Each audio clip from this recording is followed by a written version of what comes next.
好久没聊科幻惊悚片了，今天艾伦的全网首发带来一部1982年的古董 B 级片《突变异种》，编剧是我们频道熟悉的吉姆·温诺斯基，也是他和 B 级片之王罗杰·科尔曼合作的经典之作。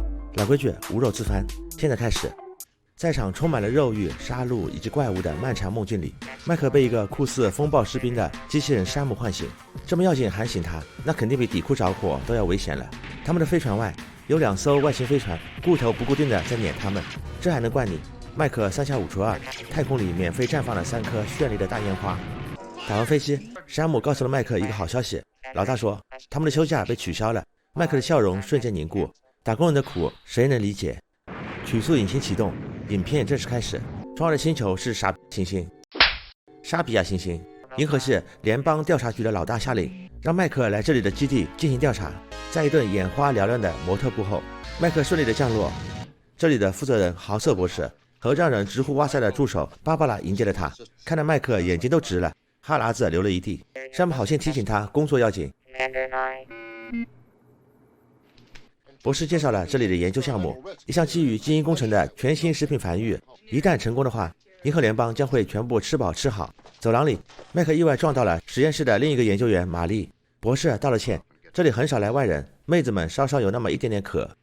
进实验室首先要用微波杀菌20秒，麦克的担心不无道理。 What is this, microwave? 进到了实验室，麦克才意识到了严重。好家伙，俨然是一个大型车祸现场，猫猫狗狗甚至是可爱的兔兔全都惨死一地。戴眼镜的科比博士跟他介绍，刚开始都挺顺利，后来实验体逐渐失控，学会了自我繁殖，每一代都会加强基因编码，在一次又一次的突变里，渐渐的好似有了智能，残暴能力也是蹭蹭猛增。面前培育项链的茧就是他的最新一代。麦克觉得要解决很简单，老子送他一枪不就完事了？可博士哪舍得，这玩意儿保不齐能给他弄一个银河联邦的诺贝尔奖。一个男孩被派来清扫，无意间他看到那东西在动，就在他通知博士的间隙，那个茧缓缓裂开，掉下来一个黏糊糊的黑东西。男孩想要轻轻的关上门。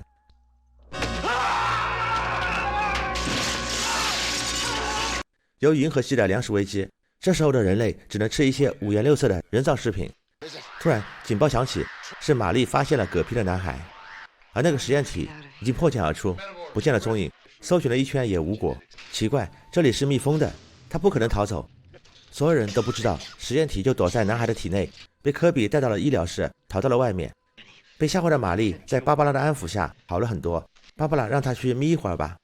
就在玛丽换衣服的时候，窗户上一坨黏糊糊的东西滑了下来。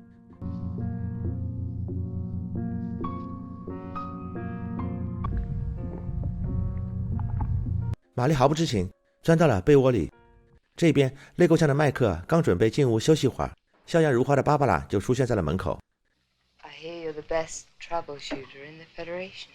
Yeah, I heard that too. 监控室里，保安也饶有兴致的在观摩。芭芭拉的目的很明确，用美人计让麦克暂时麻痹，好让博士找到实验体。此时整个基地暗潮涌动，一股诡异的气息萦绕不断。正看得欢呢，警报响了，顾不了学习了，保安拿起武器去查看。一片阴间的 BGM 里，保安被偷袭，直接狗带。第二天，2个太阳依次升起，玛丽迷迷糊糊的醒来，看了眼和前男友的相片，穿过空荡的走廊，来到了桑拿房放松一下。实验体似乎跟定她了，又出现在了窗格上。一声巨响传来，玛丽吓得缩成一团，脚步渐渐靠近，原来是麦克。 You know something? You look like you could use the steam bath. Well, as a matter of fact, I had a hard night. 一滴粘液掉在了玛丽的眼镜上，突然一坨黑乎乎的怪物掉了下来，麦克眼明手快，几枪过去，带着玛丽跑到了外面。所有人都闻风而来，怪物趁机从通风管道逃走了。虽然博士极力反对，麦克还是决定干了他。芭芭拉来到了医疗室，眼前的景象让他当下猛地一颤，那个被袭击的男孩已经变成了果冻的样子。科比激动地分析，被实验体侵入后，人体将从复杂的有机生命体渐渐退化为最基本的单细胞。就当着2人的面，细胞分裂成2个。这坨人体果冻目前唯一的功能就是生长和繁殖。穿好加压服，来到室外搜捕的几个人，很快找到了一具被袭击的尸体。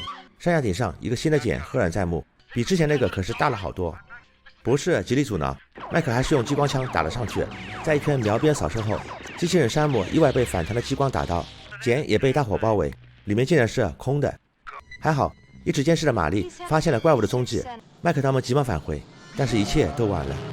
就当着大家伙的面，已经变身为异形的实验体钻进了管道。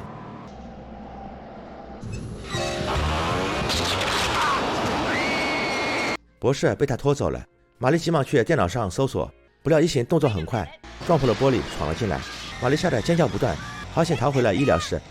等所有人聚拢到一起，科比告诉了大家伙他惊人的判断，这个怪物诡异的聪明，他破坏了通信和总控设备，唯独留下了维生系统，也就是说异形希望他们活着作为他的食物。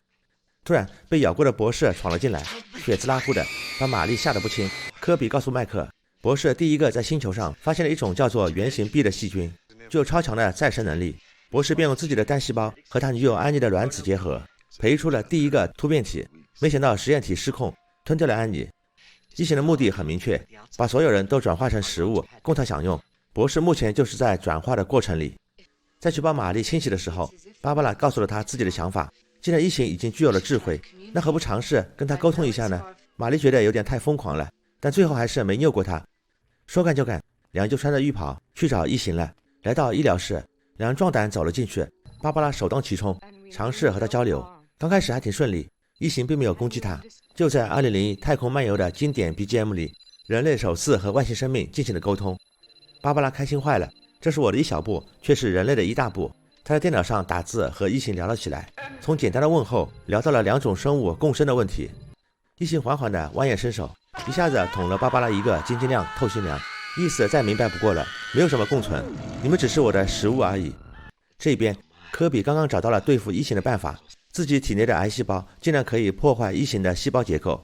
这时惊吓过度的玛丽一溜烟跑了进来，告诉了他们芭芭拉的外交事故。等大家伙赶到时，芭芭拉已经被吃干抹净，合成了一个巨大的氢碱，但是打死它会引起爆炸，牵连通讯器也被破坏。小黑就自告奋勇先去维修。科比闯了进来，先灭掉地上的果冻，断了异形的食物来源，但是异形还是觉醒过来，喷出粘液将小黑杀死，还趁机袭击了科比。麦克急忙把他抱走，逃到了外面。受伤的科比让玛丽去他房间里拿吗啡，他的想法就是让麦克帮他切下肿瘤，然后弄到异形体内。玛丽很顺利地拿到了吗啡，回去的路上却连连被袭，异形已经破茧，撵着他不放。